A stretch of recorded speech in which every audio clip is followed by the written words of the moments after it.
Indonesia has about the ODR. I would like to provide the figures of our transactions, including in e-commerce and then internet user and mobile connection, as well the cross-border trade and access to redress situation in Indonesia. So in terms of e-commerce, so we have acceleration of digital transformations, especially during and the post coronavirus disease or COVID-19. So as of early 2023, I tried to generate data from the data portal. So our total e-commerce transaction up to 55.97 billions. And the figure was up by more than 2 billion over the same period last year.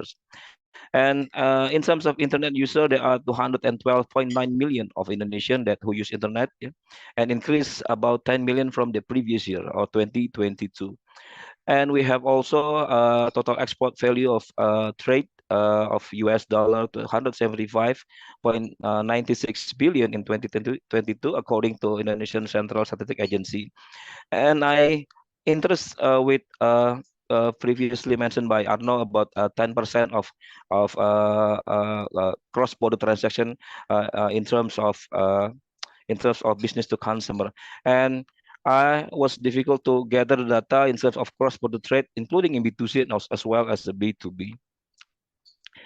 In terms of institutional and regulatory landscape in Indonesia, we already have a direct reference regulation to ODR.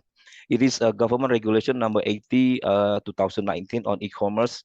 So the regulation mentioned directly about ODR, and there are also at least 17 laws and regulations from the groups of judiciary law, arbitration and alternative dispute resolution law,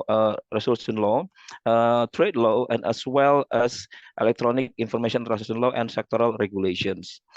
So there's no clear arrangement about this kind of regulation, whether it is tried to provide to B2C access to redress system or B2B access to redress system.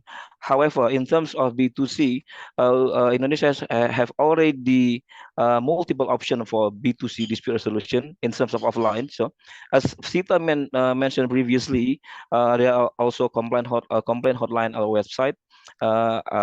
There's a Ministry of Trade, and there's also internal mechanism of businesses, including an online platform and local dispute resolution bodies or BPSK. We call it as BPSK at the provincial level.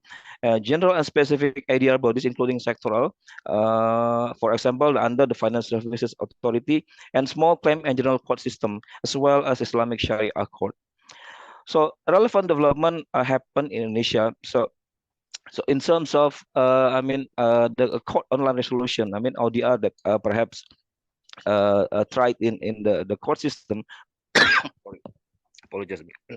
So we have e-court system at the Supreme Court and lower courts. It has been introduced to allow for online case management and hearing. And the number of cases, is significantly increased during the COVID-19. If I'm not mistaken, there were only 80,000 cases handled by the lower court in Indonesia, but during the COVID, there was dramatically increase to almost 160 something thousand of cases in Indonesia. And in addition, BANI, or the Indonesian National Arbitration Board, has been conducting hearing also in both synchronous and asynchronous way. Of feature in Indonesia has about the ODR.